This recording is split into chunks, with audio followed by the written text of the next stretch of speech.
unidad. Sistema Interamericano de Derechos Humanos. Bien. Seguimos con otra frase. Elie Wiesel nos dice: juré nunca mantenerme en silencio cuando los seres humanos soportasen sufrimiento y humillación. Siempre debemos tomar parte. La neutralidad ayuda al opresor, nunca a la víctima. El silencio alienta al torturador, nunca al torturado. Muy bien, perfecto. Continuemos, compañeros. Y vean sobre qué vamos a hablar. El Sistema Interamericano de Protección de los Derechos Humanos. Muy bien. Llegamos a nuestro continente y vamos a hablar sobre la tutela de sus derechos. Muy bien. Ahí está. Tenemos un sistema universal de derechos humanos surgido con la creación de la Organización de Naciones Unidas y con la emisión de la Declaración Universal de los Derechos Humanos de 1948. Esta norma marco dio pauta a la creación de sistemas regionales de derechos humanos como el de la Organización de Estados Americanos en el año de 1948, como lo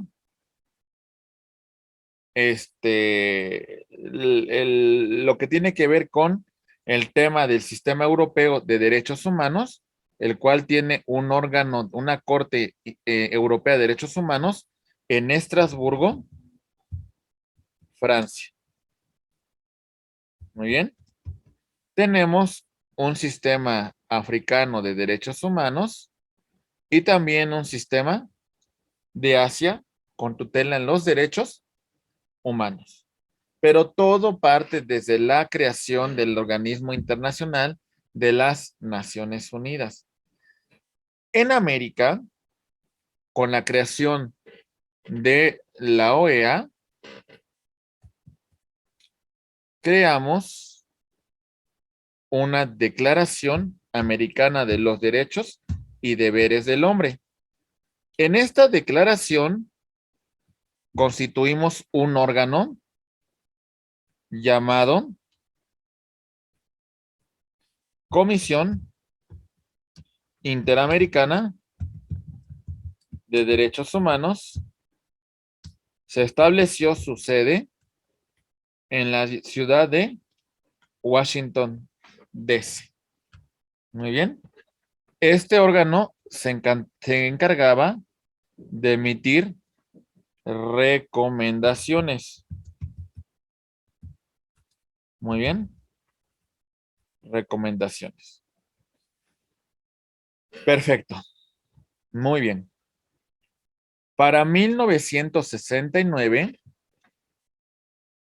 se celebra el Pacto de San José, el cual funda la Convención Americana de los Derechos Humanos. Esta reconoce un organismo que ya existía, la Comisión, pero crea un organismo contencioso, la Corte Interamericana de Derechos Humanos, la cual estableció su sede en la ciudad de San José, Costa Rica. Muy bien. Ok. Entonces, tenemos que la sede de estos organismos es Washington, D.C., para la Comisión Interamericana de Derechos Humanos y para la Corte Interamericana de Derechos Humanos es la ciudad de San José en Costa Rica. Muy bien. Ok. No crean que todo ha sido democrático en el sistema interamericano, de Derechos Humanos. Muchos estados no aceptaron la competencia de estos dos órganos y mucho menos ratificaron la Convención Americana de Derechos Humanos. Si se fijan, excluimos a Canadá, excluimos a los Estados Unidos, excluimos a Cuba, excluimos a Venezuela, excluimos a muchas islas del Caribe. Ahí están, ¿sale? No aceptaron la competencia contenciosa ni consultiva de los órganos que integran el sistema interamericano de derechos humanos. Muy bien. ¿En qué sentido creen que no los hayan aceptado, compañeros? ¿Por qué se imaginan esto? Yo creo, profe, que porque al aceptarlo tienen que respetar los tratados internacionales que se tienen y entonces eso les generaría cierta problemática con algunas leyes que tienen. Sí, exactamente, o sea, hasta cierto punto, como usted mismo establece, mi estimada abogada Viridiana, es efectivo. Si yo acepto la competencia de estos órganos, si yo ratifico la Convención Americana de Derechos Humanos, implica que me voy a sujetar a ella, implica que voy a hacer acorde mis leyes a estas convenciones, implica que voy a vincular a mis autoridades al respeto y a la tutela de estos derechos. ¿Sí? Se supone que estoy comprometido con los derechos humanos, se supone. Muy bien. Pero estos órganos decidieron no aceptar esta competencia contenciosa. ¿Ello qué implica? Si yo quiero plantearles un asunto a estos órganos, tomando como referencia la Convención Americana de Derechos Humanos, ¿qué me diría la propia comisión de la propia corte? ¿Qué me dirían? ¿Le darían trámite? No, porque no son parte de. Sí, No, no, exacto, no le no, no les daría. darían porque no son parte. Para que La se reconoce. tramite, es importante ser estados parte, haber aceptado, haber ratificado la Convención Americana de Derechos Humanos y los organismos que surgen de esta comisión. ¿Se entiende? Muy bien. Entonces, en este supuesto, compañeros, pues bueno, no la aceptaron. A veces muchos de estos estados son candil de la calle, oscuridad de su casa, ¿verdad? Ay, sí, muy democrático, promuevo la democracia y en otros países y digo que si invaden a tal estado, pues es violación de derechos humanos, pero dentro de mi país los restringo, los vulnero, ¿verdad? ¿Vamos bien? Eso no pasa en México. ¿Verdad? Muy bien. Compañeros, ahí va. Declaración Americana de los Derechos Humanos, Mandé prácticamente suscrita por todos los estados miembros acá de la atrás. Organización Allá de afuera no, Estados, acá atrás. de la Organización de Estados Americanos. A ver, si prácticamente todos los estados la ratificaron, ¿qué implica esto, compañeros? ¿Qué me sugieren ustedes? Que todos están de acuerdo, Todos los que estados todos están vieron por un sujetos. fin común. Ok, muy bien. Y aparte otra cuestión, si yo quiero plantear un tema de derechos humanos contra Canadá, contra Estados Unidos, contra Cuba, contra Venezuela, contra algunas islas del Caribe, mi fundamento tendría que ser la Convención Americana de los Derechos y Deberes del Hombre. Recuerden que esta declaración solamente reconoce un órgano. ¿Cuál es? la Comisión Interamericana de Derechos Humanos. Y lo que emite va a quedar en una simple recomendación. Muy bien. Te recomiendo que no vulneres derechos humanos. Te recomiendo que protejas los derechos humanos. Te recomiendo que garantices los derechos humanos. En ese punto se va a quedar.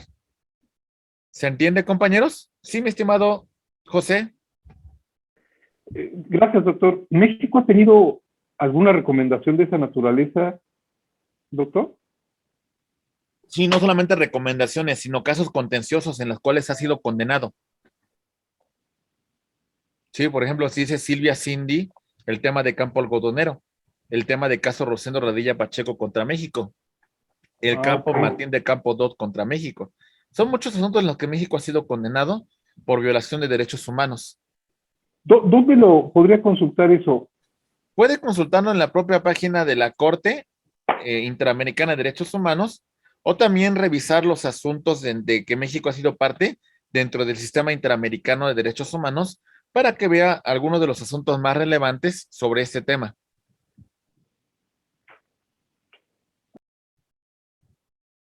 ¿Sí? Muchas gracias, doctor. A sus Gracias, lo órdenes. buscaré. A sus órdenes para servirle. Muy bien, compañeros. ¿Vamos bien con esto? Ok, muy bien. Entonces, por ejemplo, tenemos un caso de A que sufrió violencia familiar por parte de B. Muchas veces A promovió un tema de una medida cautelar de restricción contra B. Y aunque la autoridad la presentó, B constantemente violaba esta orden de restricción y realizaba actos de molestia y violencia contra A. Situación que la llevó a que un día A privara de la B privara de la vida a. Hubo una negligencia, hubo un tema de vulneración a los derechos humanos. Si yo quisiera plantear este asunto ante la tutela de los derechos humanos, ¿cuál debe de ser mi fuente normativa? ¿Cuál es la norma que voy a solicitar se aplique?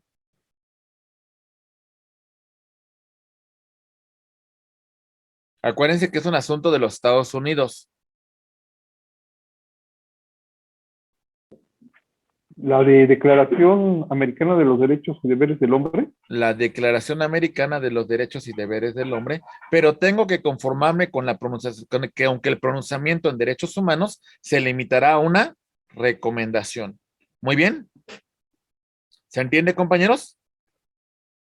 Ok, muy bien. Perfecto. Y bueno, ya mencionamos el tema del sistema interamericano de derechos humanos. México aceptó la competencia contenciosa de los órganos del sistema interamericano de derechos humanos por ahí de 1998. Muy bien. Hasta ese momento México se adhirió a estos tratados y estas convenciones. La Convención Americana de Derechos Humanos reconoce algunos derechos como el de igualdad, el de un juicio justo, el de participación política, el derecho de movimiento, el derecho de asociación, el derecho de asamblea, el derecho de hacer una vida en familia, la libertad, el asilo político, la libertad de religión, el derecho a la salud, al nombre, a la vida, a la seguridad social, a la propiedad, a los beneficios del trabajo, a la educación, la cultura, el honor, la dignidad, la protección judicial, la integridad personal, la vida privada, la libertad de expresión, el derecho de nacionalidad, la libertad de pensamiento, etcétera, etcétera. Muy bien, son varios de los derechos que consagra la Convención Americana de los Derechos Humanos. ¿Alguna duda hasta este punto, compañeros? ¿Está claro? Claro, profesor. Sí. José Reno, te escuchamos, por favor. Perdón, doctor, me nace una duda. Referente al asilo político que usted estaba mencionando, ¿qué tan obligado está México en bueno, con toda la ola que se han venido de inmigrantes hacia el centro de la República y que somos un trampolín para Estados Unidos, ¿qué tan obligado está México en asiliarlos a los que se quieran quedar aquí en México? ¿Y qué tanta es su obligación de tenerlos afiliados? Pues bueno, a ver, al final de cuentas, mi estimado amigo, es una facultad discrecional que tiene el gobierno de México, ¿eh? O sea, no olvidemos eso, es una facultad discrecional. El tema del asilo político tiene que ser, es como consecuencia de que esta persona en el país de origen tiene una situación de esclavo, hay un conflicto humano en ese país, hay una situación de emergencia sanitaria, hay una cuestión de persecución política para que pueda obtener esta situación. Posiblemente se trate de un mexicano, se trate de un extranjero que se encuentra de paso y entonces no es un tema tanto de un asilo político. La cuestión de que México se convirtió también en una situación de una barrera de contención para que muchos migrantes centroamericanos no lleguen a los Estados Unidos, pues bueno, es un tema también derivado de el Tratado de Libre Comercio con América del Norte y los compromisos que México ha fijado para pues evitar ese tema de migración ilegal. Podría ser un tema importante que mencionar, estimado amigo, y bueno, tiene que ver con una facultad discrecional de la política migratoria de México. ¿Y podemos ser sancionados si no queremos ya seguir recibiendo a extranjeros? Si No, cerramos pues, nuestra frontera en un momento determinado. no, porque al final de cuentas es una facultad discrecional que tiene el propio gobierno de México. Recuerden que el Ejecutivo Federal y conduce la política migratoria de su país. Eso nos establece el artículo 89 en su fracción 10, que nos dice dirigir la política exterior y celebrar tratados internacionales, así como determinar, suspender, modificar, enmendar, retirar reservas y formular declaraciones interpretativas sobre los mismos. En la conducción de tal política, el Poder Ejecutivo observará los principios de autodeterminación de los pueblos, la no intervención, la solución pacífica de las controversias, la proscripción de la amenaza, uso de la fuerza de las relaciones internacionales, la igualdad jurídica, etcétera, etcétera. Entonces son algunos de los supuestos que rigen la política exterior, mi estimado José. Muchas gracias, doctor. ¿Sí? Es artículo 89, inciso Fracción 10, ¿me dijo? fracción 10. A fracción 10. ¿Sí? Gracias. Viridiana, te escuchamos, por favor.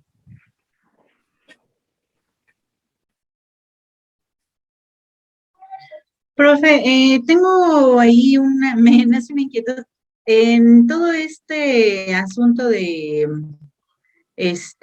las personas que no tienen como, ¿cómo decirles? O sea, que no son no quieren ser llamados ni hombres ni mujeres, género. ¿Hay algún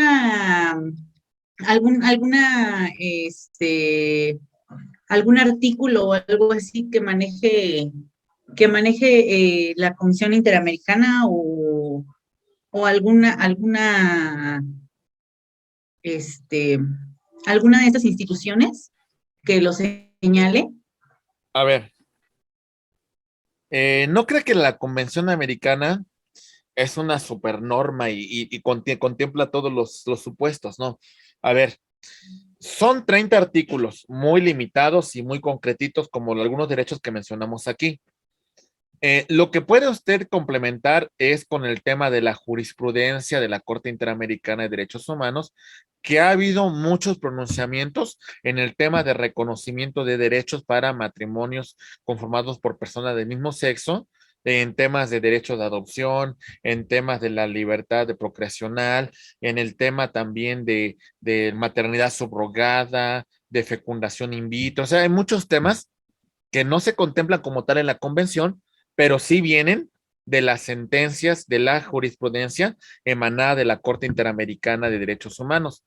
Lo que aquí le recomiendo en particular es de que la Suprema Corte tiene un buscador de casos. O sea, por ejemplo, si usted tiene un caso de referente con una pensión alimenticia, ponga un caso en particular, estudie el caso y verifique si usted puede solicitar un ejercicio de control de convencionalidad difuso. A lo que me refiero, si ya una situación fue tratada en otra nación, lo que ustedes pueden requerir al juez, la aplicación de ese caso concreto en el derecho interno. ¿Sí? Le ponen el caso, le ponen el planteamiento y con eso la autoridad tendría la obligación de entrar a estudio. ¿Sí me explico, mi estimada Viridiana? Sí. Sí, entonces hay que revisarlos para ver, porque la Convención Americana no contempla todo. Muchos de los supuestos hay que estudiar caso por caso. Muy bien. O sea, digamos que es algo muy global. La convención sí es así muy general, pero si verificamos casos, hay muchísimos casos que ha tratado la Corte Interamericana de Derechos Humanos. Sí, hay muchísimos casos. Muy Gracias, bien. maestro. Sí, a sus órdenes. Muy bien. Vamos a continuar. Vamos bien, compañeros. José, Cuauhtémoc, ¿vamos bien? Juan Sí, Carlos, todo bien, Ramón, ¿todo gracias. bien? Muy bien. Vamos a continuar entonces, compañeros, con una cuestión muy práctica. Verifiquemos lo siguiente, por favor. Ahí voy. Vamos a presentar una causa ante el Sistema Interamericano de Derechos Humanos. ¿Quién puede presentar una petición? La persona que es afectada en sus derechos humanos, tomando como referencia la Convención Americana de Derechos Humanos, tomando como referencia la Declaración Americana de Derechos y Deberes del Hombre y tomando como referencia la jurisprudencia de la Corte Interamericana de Derechos Humanos. Ese es el marco normativo con la cual yo voy a soportar mi solicitud, mi petición. Muy bien. También lo pueden realizar de forma colectiva un grupo de personas. También lo pueden realizar los organismos no gubernamentales. Muy bien. Ok. En el caso de quien presente la petición sea un grupo de personas, requerimos necesariamente, compañeros, la individualización. ¿Sale? Tenemos a, tenemos a B, tenemos a C y tenemos a D. Hay que individualizar a las víctimas. O Muy sea, bien. ir nombrando a uno por uno en tu escrito para que, ¿y cuál es su inconformidad? Para después hacerlo todo en conjunto, doctor. Por supuesto, por ejemplo, yo no puedo poner el caso los estudiantes de Ayotzinapa contra México. ¿Qué estudiantes? ¿Quiénes se encuentran desaparecidos? ¿Cuál es la vulneración de sus derechos? Yo tengo que poner Juan, Pedro, María, Ernesto, fulanito, sultanito, perenganito, menganito, venganito, contra México. Claro que de todas estas personas van a designar a un representante en común. ¿Vale? ¿Se entiende, compañeros? Por si hay 1000 personas, pues no van a comparecer las 1000 personas, ¿verdad? Para eso van a tener a sus representantes. ¿Se entendió, José? Sí, ¿Sí? doctor, gracias. Sí, Ok, quedó claro. Gracias. muy bien. ¿Sí está muy claro María Dolores, Elena Rodríguez, Sandra, Ramón, Juan Carlos, Cuauhtémoc? ¿Vamos bien?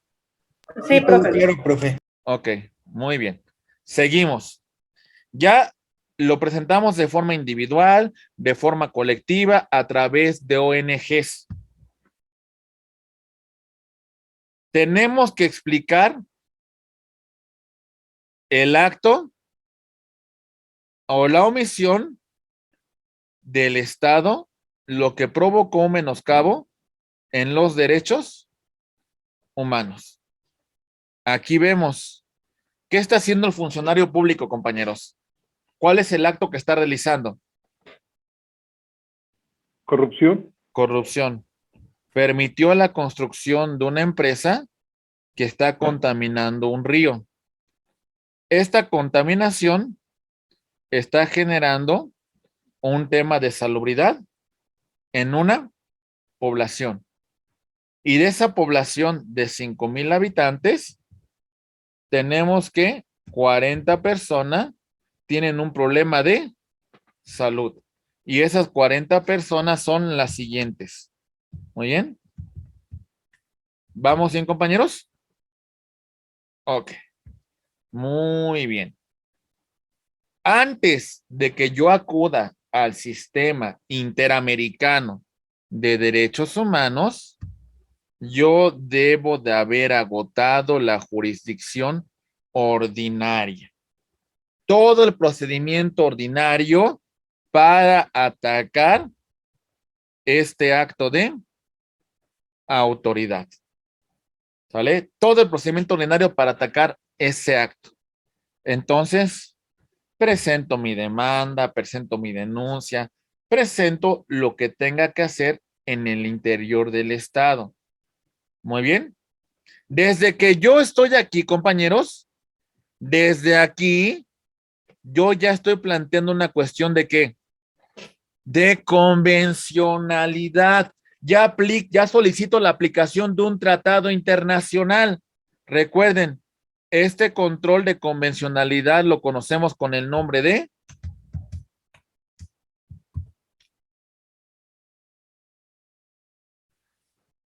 difuso. Muy bien. Ok, ahí les va. La jueza Diana Contreras, yo le planteo un tema en materia familiar y le planteo la aplicación de un precepto de la Convención Americana de Derechos Humanos en tema de interés superior del menor. Y le planteo algunos casos que resultó la Corte Interamericana de Derechos Humanos. ¿Tiene la obligación Diana como jueza de pronunciarse sobre esa cuestión de convencionalidad que he planteado o no? ¿Sí o no? Sí podría. Sí podría. Sí. Debería, ¿verdad? Ok. Esa sentencia, esa resolución, ese pronunciamiento que haga Diana en relación al control difuso, ¿es definitivo?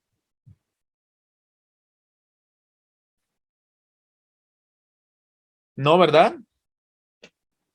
No. Entonces, agoto toda la instancia ordinaria, me voy al amparo, agoto todo el tema de amparo, y si todavía subsiste la violación de derechos humanos, bueno, ahora sí me voy al sistema interamericano. Muy bien. Reitero, ¿qué hacemos? Agotamos toda la jurisdicción ordinaria y si sigue existiendo la violación a derechos humanos, ahora sí me voy al sistema interamericano.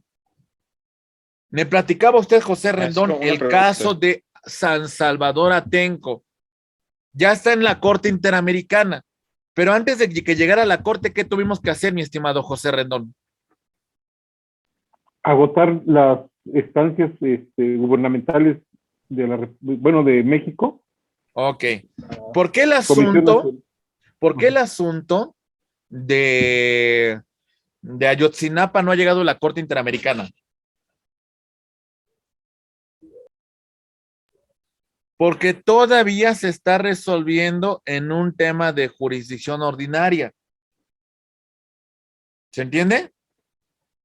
Maestro, pero cuando Sí. se excede el plazo del tiempo en el que debería resolverse en jurisdicción ordinaria, no se puede recurrir a la Corte. Tendría que Interamericana. haber un tema de denegación de justicia.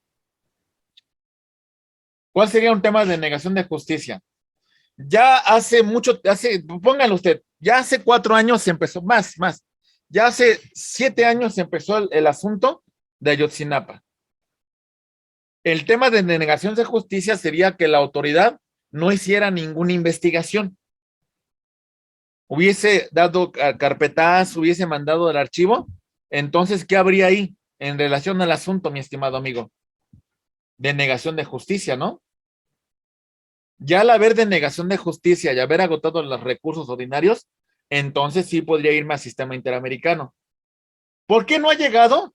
Porque bien o mal, la autoridad sigue investigando, ¿verdad? Ya se cayó la verdad histórica, pero también no tenemos la verdad de los hechos que realmente ocurrieron. Solamente se comenta que los cuerpos no fueron quemados en ese panteón, en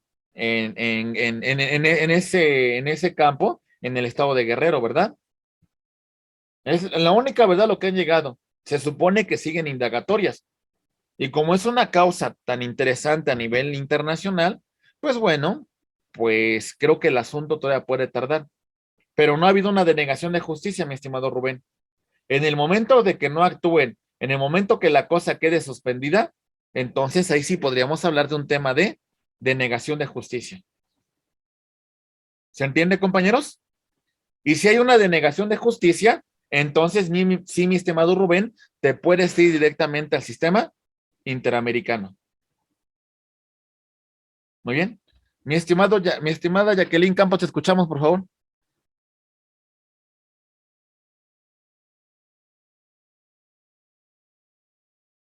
Tu micrófono, por favor.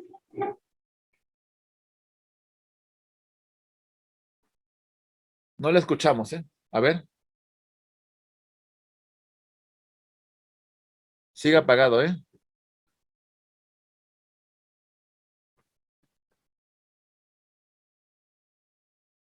De aquí.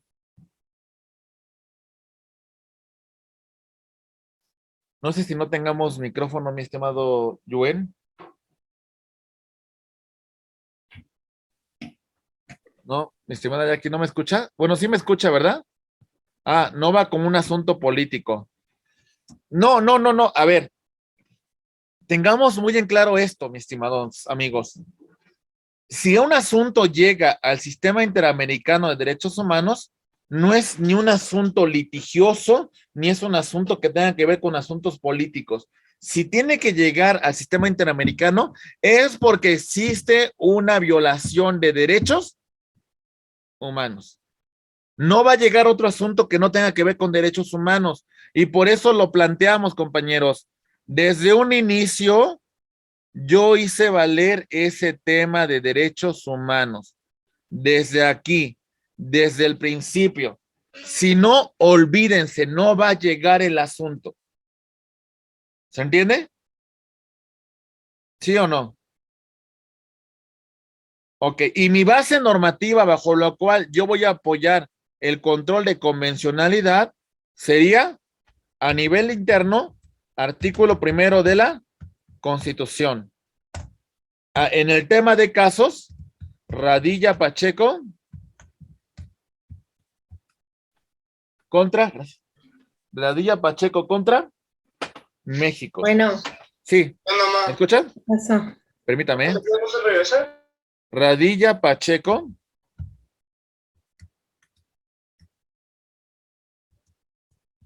contra México. Muy bien.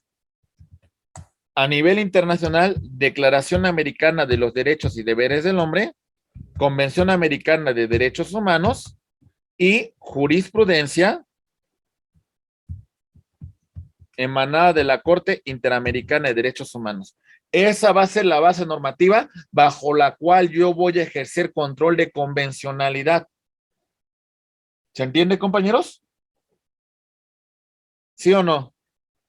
No son asuntos políticos, no son asuntos, no, son asuntos de temas referentes a derechos humanos. ¿Lo entendemos? ¿Sí o no? Muy bien. Ya agotamos la instancia interna. Aquí está. Ya no hay más que hacer en el interior del estado. Tengo 6 meses a partir de que ya tenemos esa sentencia firme para presentar mi solicitud ante la Comisión Interamericana de Derechos Humanos. ¿Quedó claro este punto, compañeros? Cuauhtémoc, te escuchamos, por favor. Doctor, una pregunta. Ahí bueno, para otra vez volver a continuar con la demanda, ahí tendríamos otra vez que expresar por qué estamos requiriendo que ellos la vean, porque no estamos de acuerdo en lo que ellos están diciendo o nada más se manda tal cual. No, claro que tiene que hacer un análisis, no se lo van a rechazar. Sí, claro. Lo importante es que existe una violación de derechos humanos que no fue reparada por el Estado. Ah, ok. Que esa violación sigue existiendo y a pesar de que ya tenga una sentencia firme, no se pronunció, no hay una efectiva reparación de la violación a los derechos humanos. Por eso está llegando usted ante este sistema. Ok. Ujú, Gracias, maestro. ujú. Muy bien. Perdón, doctor, decía usted, ¿a partir de qué fecha tenemos los 6 meses? ¿Cuándo empiezan a correr los 6 meses? A partir de que llegue, tenga usted una sentencia firme. Sentencia firme es que ya no haya nada más que hacer en el interior del Estado. Ya agotó todos los recursos, todos. Entonces, no nos queda más que la presentación de mi petición ante la Comisión Interamericana de Derechos Humanos. Si el asunto, sí, a sus órdenes, ya se está conociendo en otra latitud, entonces la comisión no podrá entrar a conocimiento del asunto. Muy bien. Ok. Trámite de la petición y medidas cautelares.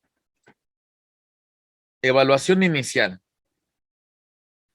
Lo primero que va a determinar la comisión es si efectivamente la petición que está llegando tiene que ver con un tema de derechos humanos y se soporta en la Convención Americana de Derechos Humanos o en la Declaración Americana de los Derechos y Deberes del Hombre o también en la jurisprudencia de la Corte Interamericana de Derechos Humanos. ¿Ok? Vamos a analizarlo. De hacer esta evaluación inicial y verificar que no hay tema de derechos humanos, se va a desechar mi petición. Muy bien. Si hay un tema de derechos humanos que no han sido reparados, dictará un informe sobre admisibilidad. Con este informe va a tratar de que las partes lleguen a un acuerdo conciliatorio. Muy bien. De que las partes resuelvan la presente causa sin tener que llegar a un juicio.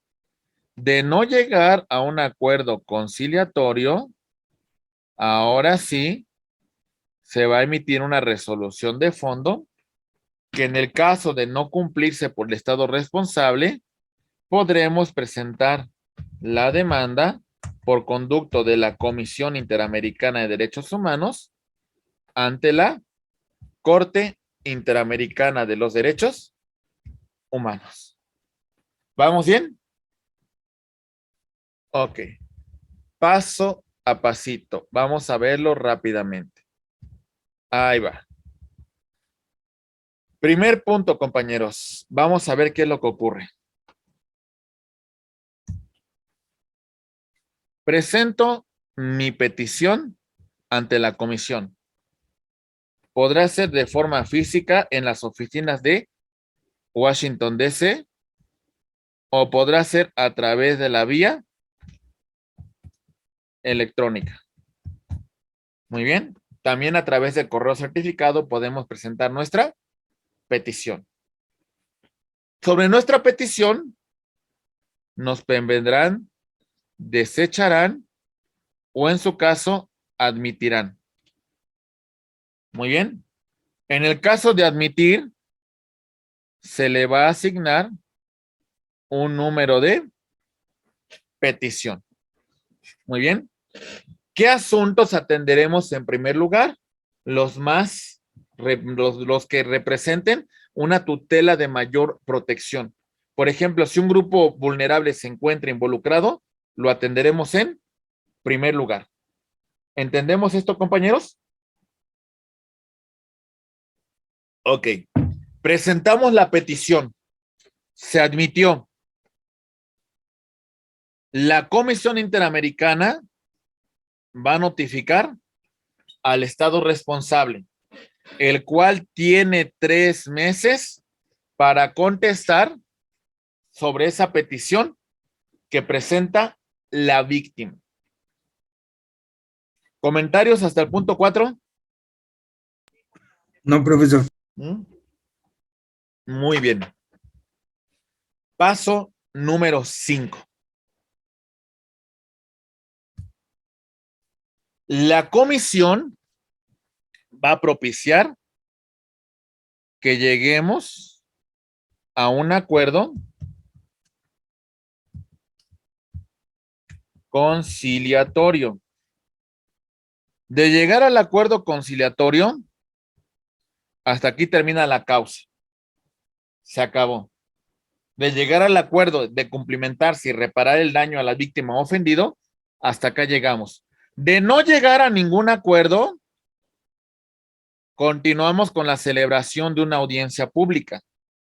Escuchamos a la víctima, a su representante, escuchamos también al Estado responsable y en base a su solicitud, a la contestación del Estado, ya las pruebas que las partes aportaron, la Comisión Interamericana emitirá una resolución de fondo. Muy bien. Del paso número 5 al paso número 8, ¿comentarios?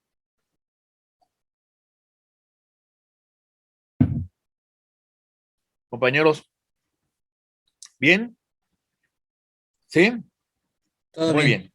Entonces, No, sí, sí, perdón, doctor. Decía usted, tenemos, tienen ellos, en el paso número 4, tienen 3 meses para contestar, pero esos 3 meses son naturales o hábiles. Perdón, 4 meses. esos meses que le mencionamos para contestar el informe sobre admisibilidad, estamos hablando de días hábiles. ¿Sale? Gracias, doctor. Muy bien. ¿Comentarios? Vámonos al siguiente paso.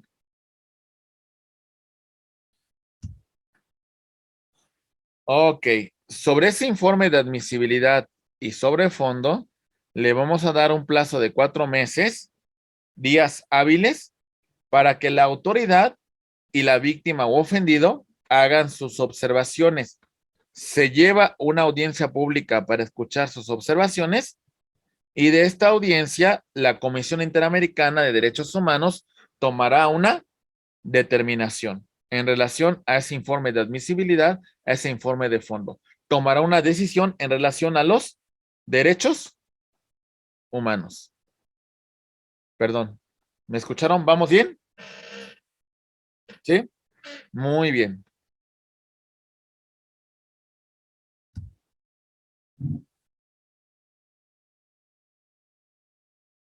Le damos 3 meses, días hábiles a la autoridad para que cumpla con el informe de admisibilidad y con el informe de fondo. Después de esos 3 meses, si el Estado no repara el daño, si el Estado no restaura el derecho humano, entonces la propia comisión, constituyéndose como tipo fiscalía, en representación de los derechos de la víctima, presentará su demanda ante la Corte Interamericana de Derechos Humanos. ¿Cuáles son las bases de la demanda? 2 documentos. Informe sobre admisibilidad y el informe sobre el fondo. ¿Comentarios? ¿Dudas? ¿No? ¿Listo para el trámite que se lleva ante la Corte Interamericana de Derechos Humanos, compañeros? No quiero que se me pierdan, quiero que vayamos bien, por favor. Dígame si tenemos alguna duda.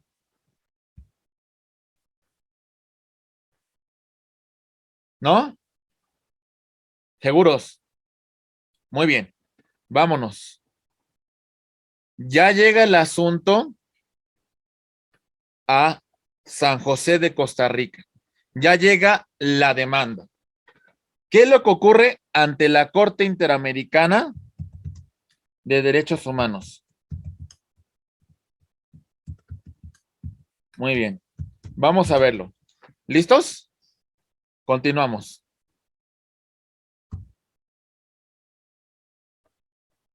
La Comisión Interamericana presenta la demanda ante la Corte. Muy bien. Ok. Artículo 50 de la Convención Americana de Derechos Humanos. 2 meses para la recepción por parte de los representantes y del escrito de sometimiento con todos sus anexos, a partir de que el Estado haya incumplido con su informe de fondo. Muy bien. Segundo punto. Se presentan las solicitudes, argumentos y pruebas de la víctima. Muy bien. ¿Entendemos esto, compañeros? Sus solicitudes, argumentos y pruebas. Paso número 3.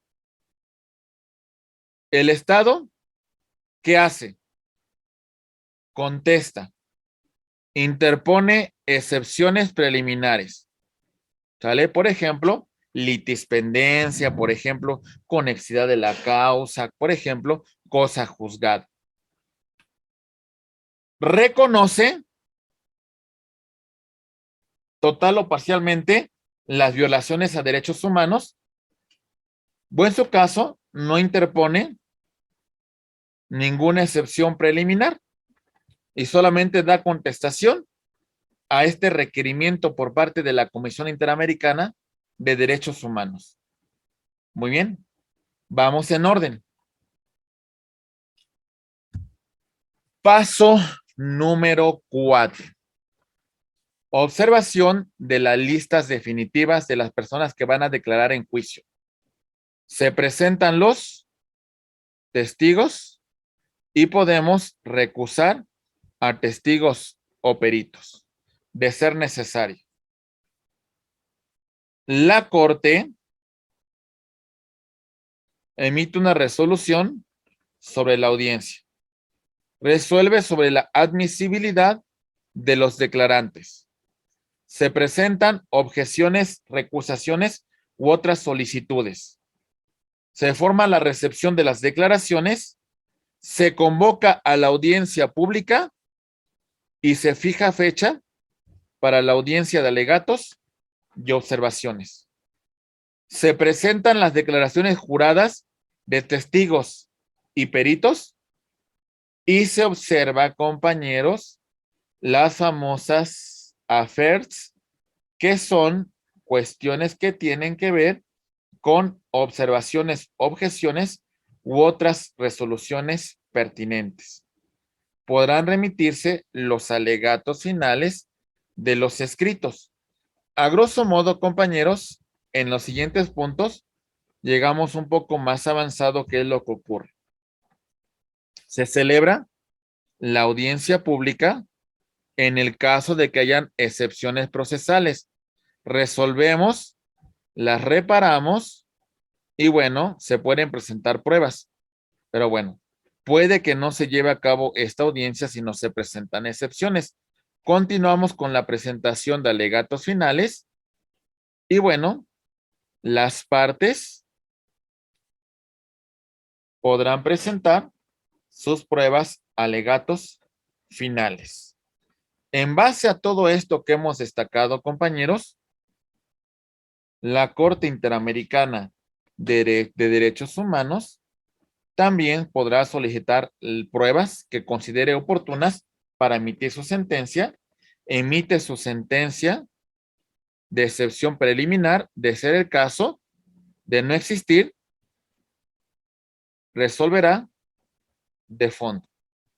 Se pide la solicitud de interpretación en el caso de que no se entienda los alcances de la sentencia. Y bueno, también vamos a verificar el cumplimiento de dicha sentencia. De todo esto que ocurrió aquí, compañeros, a final de cuentas, la Comisión Interamericana de Derechos Humanos verificará esta sentencia sobre el fondo y la forma, que el Estado cumpla con la sentencia, que las víctimas hayan sido reparadas en sus derechos, y va a verificar las observaciones que presenten las ONGs en materia de derechos humanos. Compañeros, todo eso se resume en el siguiente esquema. Todo lo que ocurre con el litigio estratégico.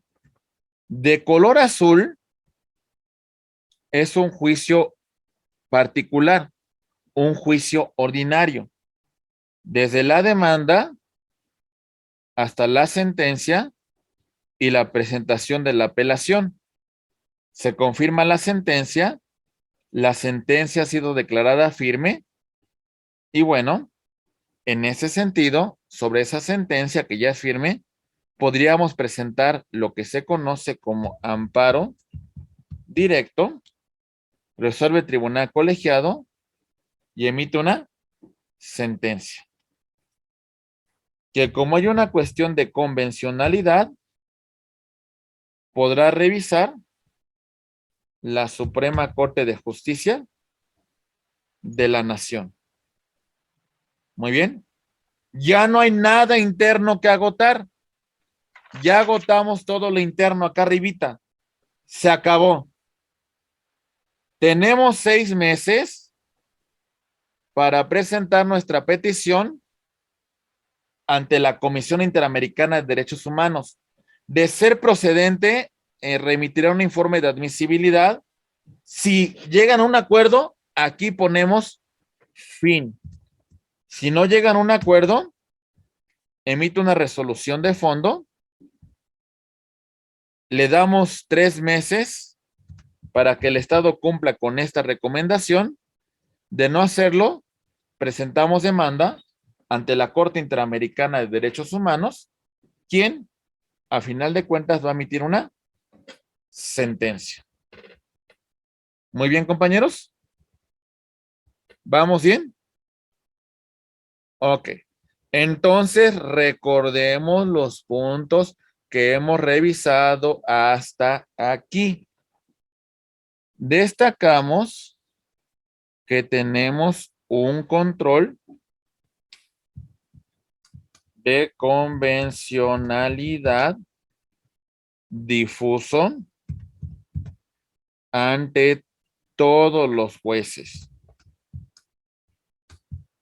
concentrado ante los órganos que conforman el sistema interamericano, como son la Corte Interamericana de Derechos Humanos y la Comisión Interamericana de Derechos Humanos. ¿Vamos bien? Ok. Recuerden, compañeros, el fundamento del control difuso a nivel interno es la reforma en materia de derechos humanos y también el caso Radilla Pacheco contra México. En el caso del concentrado es la Declaración Americana de los Derechos y Deberes del Hombre, la Convención Americana de Derechos Humanos y la jurisprudencia de la Corte Interamericana de Derechos Humanos. ¿Se entiende, compañeros? Muy bien. Recuerden que el sistema de control concentrado se encuentra conformado por dos órganos. Dentro de este control concentrado, hablamos de que tenemos la comisión con sede en Washington, D.C. y emite recomendaciones. Y tenemos a la Corte Interamericana de Derechos Humanos. Emite resoluciones en cuanto resoluciones de fondo en asuntos contenciosos. Muy bien. Ahí tenemos la función de la Corte. Muy bien. Ok. Antes de que yo acuda al sistema interamericano de derechos humanos, previamente ya agoté toda la jurisdicción ordinaria, ya agoté toda la jurisdicción de apelación y la sentencia ha quedado firme. Recuerden que desde aquí, desde esta demanda ordinaria, yo ya estoy planteando el ejercicio de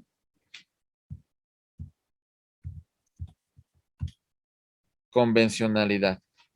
Desde acá. Como me sigue existiendo el tema de violación de derechos humanos, entonces presentamos la petición ante la Comisión Interamericana de Derechos Humanos.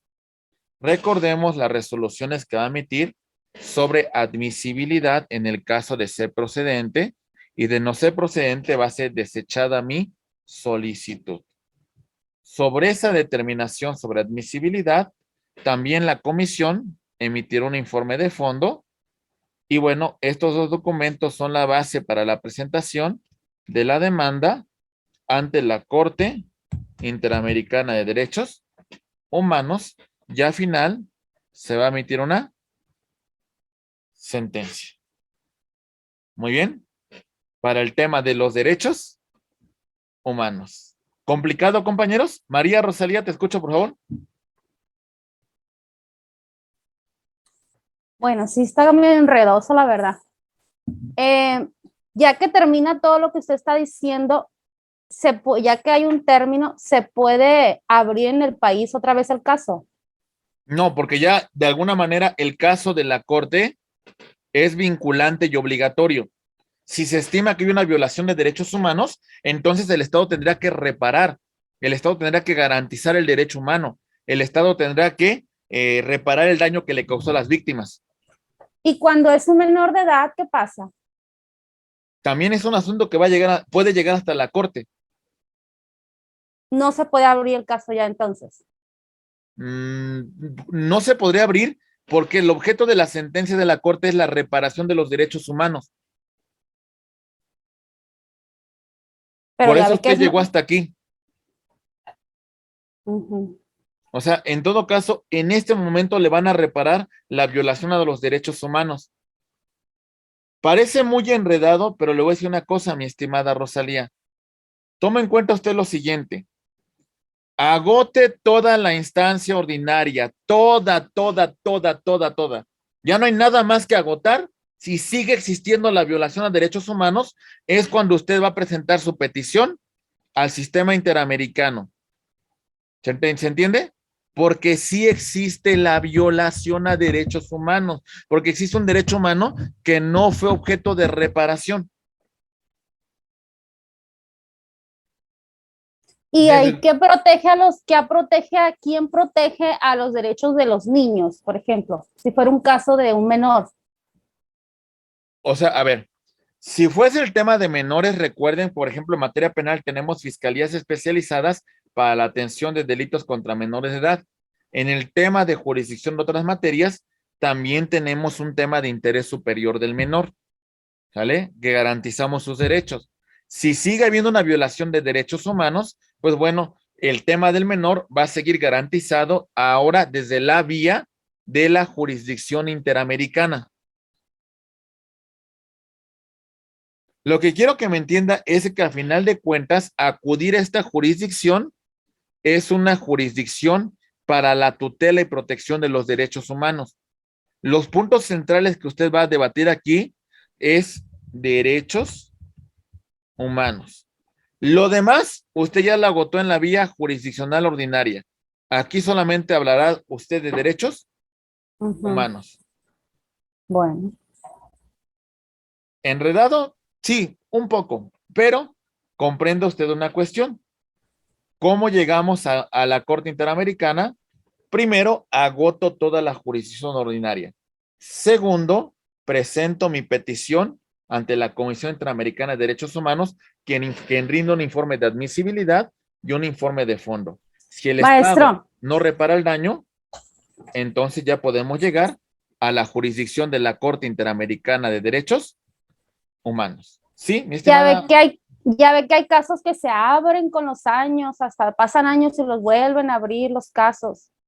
Por eso era mi duda también.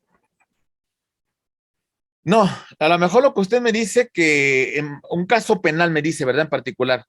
Sí, A lo mejor lo que ocurrió ahí, que hubo un archivo temporal, hasta en tanto si existieran elementos para continuar con una investigación.